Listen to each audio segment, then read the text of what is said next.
Hello everyone, कैसे हैं आप सब लोग। देखो, ये सवाल काफी दिनों से मेरे दिमाग में था कि why Indians are losing their job. अगर आप बहुत सारे अभी रीसेंट सर्वेज हुए हैं और सब में एक बात बोली गई है कि इंडिया में कंटिन्यूअसली जॉब लॉस हो रहा है।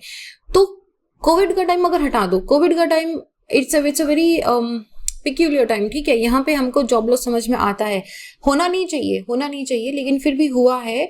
और अभी आप रीसेंट ट्रेंड देखोगे तो आपने अगर अगर अपने अभी रिसेंट का इकोनॉमिक सर्वे देखा है तो उसमें एग्रीकल्चर का जो शेयर टू जीडीपी है इट इज इंक्रीज, लेकिन एग्रीकल्चर के अंदर जो पॉपुलेशन वर्किंग है उसका परसेंटेज भी धीरे धीरे इंक्रीज हो रहा है। मैन्युफैक्चरिंग के अंदर जॉब बन नहीं रही है और ज्यादा से ज्यादा लोग फिर से एग्रीकल्चर की तरफ जा रहे हैं। काफी मतलब this is a question I think all of us must be asking कि मतलब हम सब क्या कर रहे हैं यहाँ पे, जॉब के लिए तो सर्च कर रहे हैं ना, most of us are doing that only.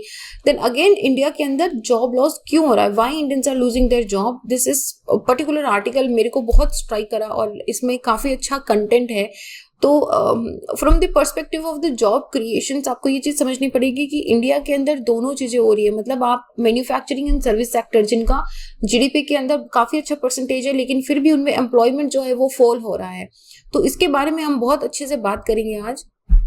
अगर आप पर्सपेक्टिव, क्योंकि देखो स्टेट ऑफ वर्किंग इंडिया डब्ल्यूआई 2018 कहाँ चलेगी, 2021 में अजीज प्रेम जी यूनिवर्सिटी के ने एक डॉक्यूमेंट दिया है और उन्होंने बोला है कि 2000 पिछले एक साल में 2020-21 में एक साल के अंदर कोविड-19 का जो इम्पैक्ट हुआ है वो जॉब, इकोनॉमी, इनइक्वालिटी और पॉवर्टी पे क्या रहा है, इस बात पे इन्होंने डॉक्यूमेंट दिया है।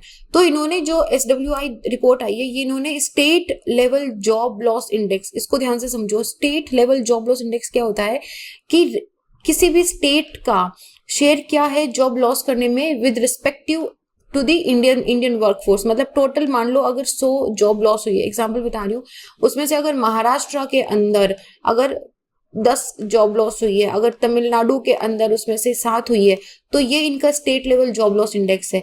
तो इस इंडेक्स के हिसाब से महाराष्ट्र, केरला, तमिलनाडु, उत्तर प्रदेश, दिल्ली, इनमें सबसे ज्यादा जॉब लॉसेज हुई हैं। और सरप्राइजिंगली ये वो स्टेट्स भी हैं, I should say unsurprisingly, right, unsurprisingly ये वो स्टेट भी हैं जहां पे मैक्सिमम के कोविड के केसेस भी हुए हैं।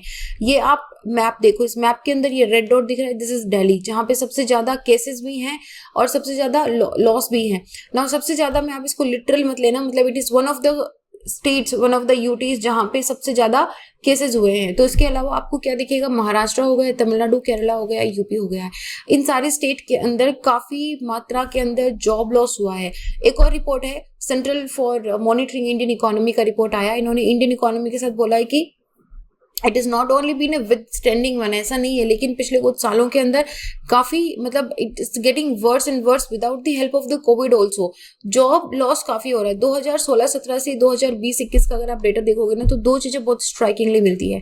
पहली है मैन्युफैक्चरिंग एम्प्लॉयमेंट। मैन्युफैक्चरिंग में एम्प्लॉयमेंट जो है वो 51 मिलियन से 27 मिलियन, ऑलमोस्ट हाफ हो गया, कट हाफ हो गए पिछले 5 सालों में। और उसमें जो पीपल वर्किंग इन एग्रीकल्चर है वो ग्रो अप हो रहा है। तो आप बोलोगे इसमें क्या दिक्कत है, दिक्कत ये है कि एग्रीकल्चर के अंदर ऑलरेडी जब ये 19% शेयर जीडीपी के अंदर दे रहा है, उसके अंदर जब already almost 50% of the population working है, इसमें अगर आप और एडिशन करोगे तो ऑलरेडी यहाँ पे क्या है, डिस्गाइज्ड एम्प्लॉयमेंट है। तो एम्प्लॉयमेंट डिस्गाइज्ड और भी ज्यादा बढ़ रहा है। डिस्गाइज्ड एम्प्लॉयमेंट समझते हो, डिस्गाइज्ड एम्प्लॉयमेंट का मतलब होता है, मान लो कि ये 5 बीघे का एक खेत है, 5 हेक्टर का एक खेत है, ठीक है। इस 5 हेक्टर के खेत पे काम करने की जरूरत है 3 लोगों को, लेकिन इस घर के अंदर 10 लोग हैं और 10 के 10 लोग इस खेत के ऊपर काम कर रहे हैं। तो ये जो 7 लोग एक्स्ट्रा है ना, ये डिस्गाइज्ड एम्प्लॉयमेंट में है यहाँ पे, कि इनके बिना भी उतना ही इकोनॉमी यहाँ पे जनरेट होगा जितना इनके साथ में हो रहा है। मतलब वो ऐसे बोलते हैं ना कि मतलब they are just working because they are not working anywhere else, वो वाली सिचुएशन है यहाँ पे। और फिर क्या है, तीसरा पॉइंट क्या है कि employment in non financial services जैसे कि एजुकेशन या एंटरटेनमेंट इंडस्ट्री है, यहाँ पे पर्टिकुलरली कोविड के टाइम पे बहुत शार्प फॉल दिखाई दिया है। टेक्सटाइल मैन्युफैक्चरिंग के अंदर लगभग 12.6 मिलियन से 5.5 मिलियन तक जॉब लॉसेस हो गई हैं।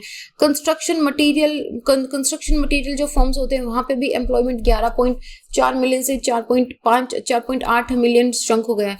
And this is not me, I am not saying, मैंने अपनी तरफ से कोई डेटा नहीं उठाया, this data has been given into the reports.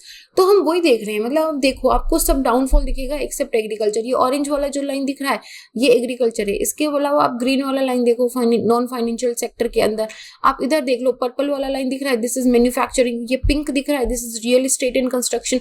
पिछले एक साल के अंदर ये सारा का सारा फॉल हो गया एक्सेप्ट एग्रीकल्चर।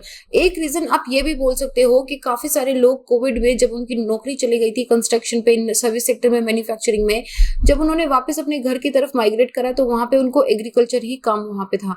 तो इस वजह से एक रीजन आप ये भी बोल सकते हो। देन अगेन पास्ट ईयर के अंदर अगर आप देखोगे तो जो कॉन्टेक्ट सर्विसेज होती है जैसे डाइन इन वाली हो गई है, एजुकेशन वाली हो गई है, एंटरटेनमेंट के अंदर जैसे फिल्म बिजनेस भी बंद हो गया है, अभी फिल्म्स भी इतनी ज्यादा बन नहीं रही हैं, तो इन सब के अंदर हाँ जाहिर सी बात है कि जब मतलब लॉस ऑफ employment हुआ है, there is a possibility, but again India has seen the hike in the people who are employed in the agriculture in the past years, और ये disguised employment है but और कुछ है नहीं।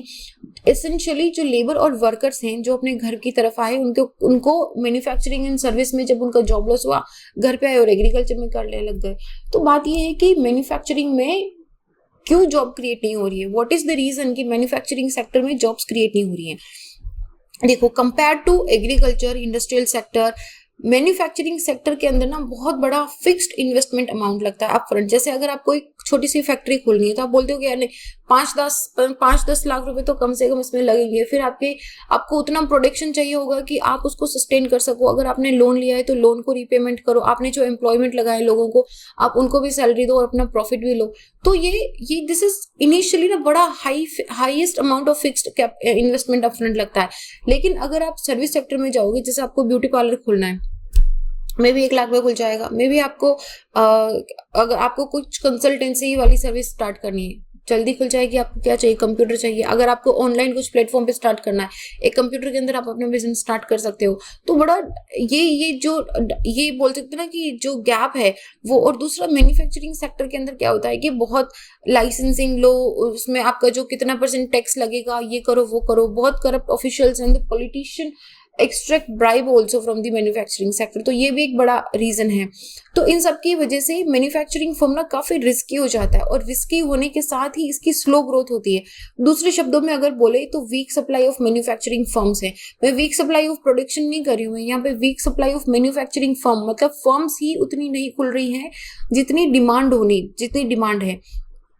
तो जैसे डिमांड फॉर मैन्युफैक्चरिंग गुड्स है, इंडियंस हमेशा, अगर आप देखोगे, आप मार्केट में जाओगे, आप एक नॉर्मल इंडियन की बात करो, एक नॉर्मल इंडियन क्या होता है, आप जाओगे, हम लोग सब्जी खरीदते हैं खाने पीने का, या जो सर्विस एसेंशियल सर्विस होती है, जैसे कि हमारी ट्रांसपोर्ट सर्विस हो गई है, जैसे कि हमारी एजुकेशन सर्विस हो गई है, या फिर हमारे खाने पीने का सामान है, हम ये चीजें खरीदते हैं।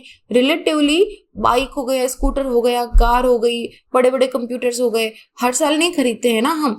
तो एक तो उतना हमारा पर कैपिटा इनकम नहीं है, और दूसरा इसीलिए ज्यादा most Indians are quite poor, lower middle category में आते हैं, जिनका हमेशा इन यही रहता है कि बच्चे अच्छा खाएं, अच्छी एजुकेशन ले।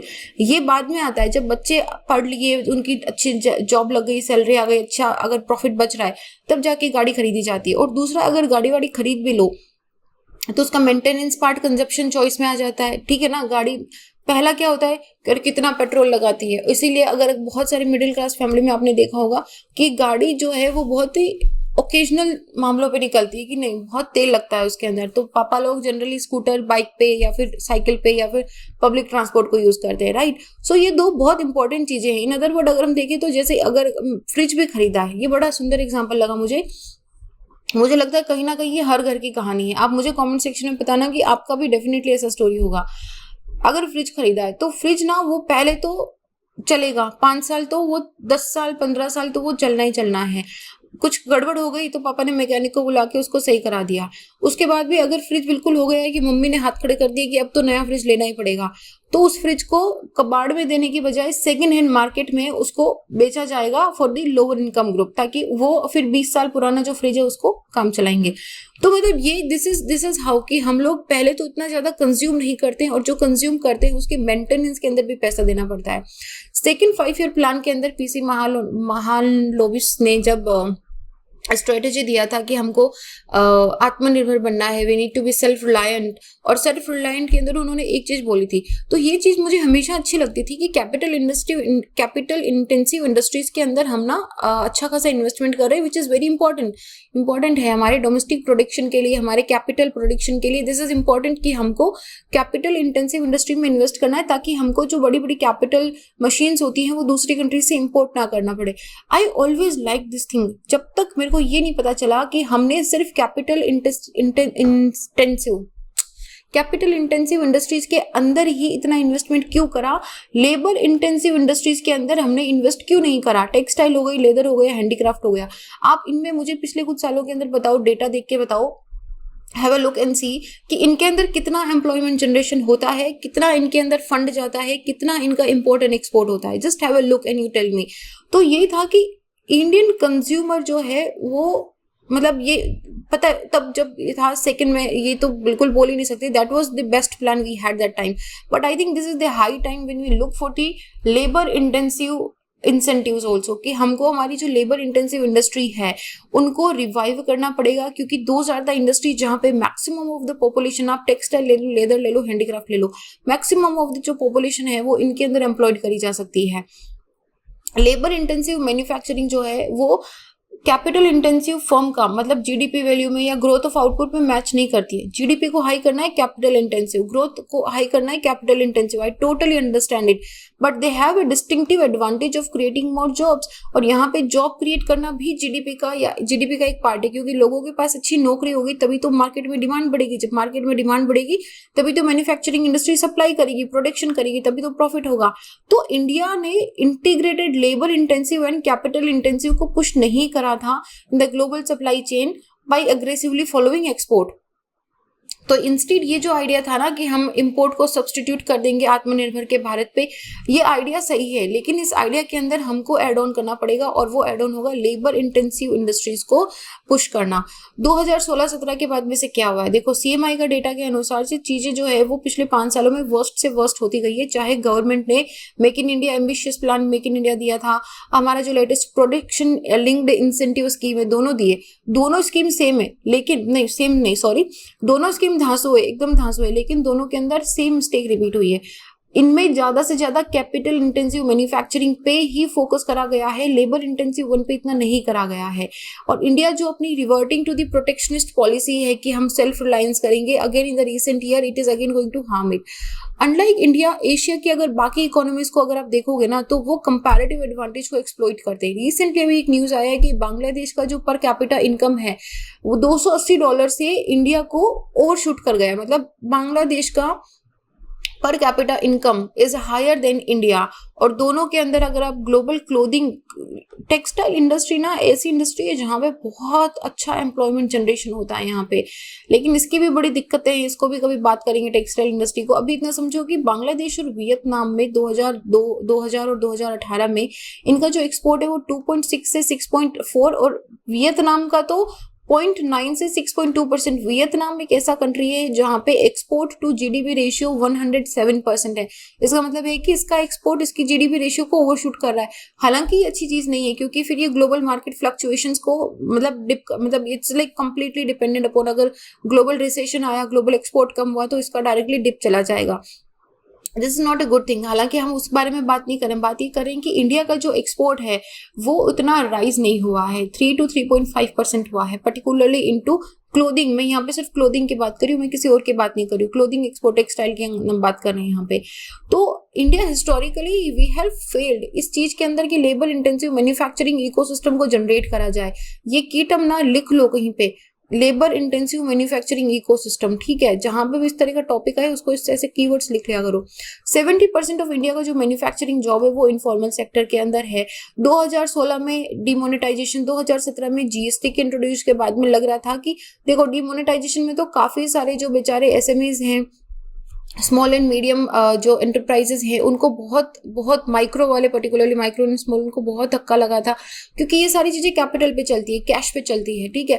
जीएसटी में भी जो बदलाव लाए गए थे उनका पूरा इम्पैक्ट, पूरा मतलब बोल सकते हैं कि पॉजिटिव इम्पैक्ट जो है वो एसएमई माइक्रो एंड स्मॉल के अंदर बहुत ही कम देखने को मिला है। दूसरा, कोविड की वेव ने इनफॉर्मल मैन्युफैक्चरिंग सेक्टर को बहुत बुरी तरीके से हिट करा है। अगर हम बोले तो ये जो growing rift in the Fortune of formal and informal है ना, कि दोनों के अंदर फॉर्मल यहाँ पे आगे आगे बढ़ रहा है, इनफॉर्मल ऐसे नीचे नीचे नीचे जा रहा है, तो ये जो ग्रोइंग रिफ्ट है ना दोनों के बीच में, it might be one of the major reason कि इंडिया को मैन्युफैक्चरिंग जॉब के अंदर मैसिव डिक्लाइन क्यों दिखाई दिया है। And current government is definitely trying its best to push the greater formalizations, लेकिन फिर भी इंडिया की इनफॉर्मल इकोनॉमी के नेचर को और उसके फंक्शन को समझना is at most important. And if you do that then only it would be possible कि जो ग्रेटर फॉर्मलाइजेशन का कॉन्सेप्ट है वो यहाँ पे फुलफिल हो पाएगा। Clearly same level of employment, formality अच्छी बात है, लेकिन ये जो trade off between formality and employment generation है ना, इसको इतना आसानी से आप चूज नहीं कर सकते हो। मतलब आप क्या करोगे, ज्यादा से ज्यादा फॉर्मलाइजेशन करोगे तो वहां पे एम्प्लॉयमेंट जो है ना वो हैम्पर होगा, क्योंकि इनफॉर्मल इंडस्ट्रीज के अंदर ही हमारी 90% जो पॉपुलेशन है वो एम्प्लॉयड है। तो यहाँ पे अगर ये this informalisation goes into formalisation, तो ये 90% ऑफ द पॉपुलेशन जो एम्प्लॉयड है ना, इसका रेशियो घट के कहीं 70% ना हो जाए। और जब बात करते हैं from the perspective of creating job, तो इंडिया का डबल है, मतलब मैन्युफैक्चरिंग से भी जॉब हट रही है हमारी, कंस्ट्रक्शन से भी जॉब हट रही है हमारी, और वर्स ये हो रही है कि लार्ज सेक्शन ऑफ दी जो अनएम्प्लॉयमेंट है वो सर्विस सेक्टर से आ रहा है। तो मतलब ये तो जाहिर सी बात है कि कोविड का इसमें इतना सारा खेल है। मैन्युफैक्चरिंग पिछले कुछ सालों में it has not been able to increase its overall employment. 1991 के बाद में जिस तरीके से बढ़ना चाहिए था उस तरीके से बढ़ा नहीं है, इट इज 11% पे आके स्टेगनेंट हो गया था। और इंडियन जो मैन्युफैक्चरिंग है it has a best hope, नई जॉब क्रिएट हो सकती है, अनस्किल्ड लेबर को सॉकअप करा जा सकता है एग्रीकल्चर से, और पॉलिसी मेकर जो है दे कैन टारगेट के लेबर इंटेंसिव फर्म को किस तरीके से ज्यादा इंसेंटिवाइज करा जाए, उसको रिवाइव करा जाए, उसमें अगर हमको टेक्नोलॉजिकल अपग्रेडेशन करना है तो वो करा जाए, specially in the informal sector, ताकि ज्यादा से ज्यादा बेहतर इंफ्रास्ट्रक्चर हो, इजी रेगुलेटरी सपोर्ट हो। और उसका ये बहुत इंपॉर्टेंट है टू अंडरस्टैंड कि अगर बेहतर इंफ्रास्ट्रक्चर होगा और अगर बेहतर रेगुलेटरी सपोर्ट होगा तो उसका डेफिनेटली इम्पैक्ट जो है वो मिलियंस ऑफ न्यू जॉब पे भी देखने को मिलेगा। सो ओवरऑल मुझे ये काफी अच्छा लगा था, पर्टिकुलरली जो पॉइंट है वो कि हमको इंटेंसिव जो हमारी लेबर इंटेंसिव इंडस्ट्रीज हैं उसको कैपिटल इंटेंसिव के साथ में इंटीग्रेट करके we should look for the growth, we should look for the employment, for the more generation of the employment. So overall what do you think about it, let me know in the comment section. और this is it, मैं अपने बारे में बता दूं, मेरा नाम संतोष है। अगर आप मुझसे जुड़ना चाहते हैं तो little_simple_बुद्धा पे जुड़ सकते हैं। और अपना ध्यान रखिए, अभी बिल्कुल भी अभी लापरवाही मत बरतिए, अभी भी डबल मास्क को यूज करना, घर से बाहर मत निकलिए, take care of your mental and your physical health, थोड़ा योगा, थोड़ा मेडिटेशन, खूब सारा पानी पिए, keep yourself hydrated, keep yourself relaxed, खूब सारा सोइए। And this is it, I will see you guys in the next. जय हिंद।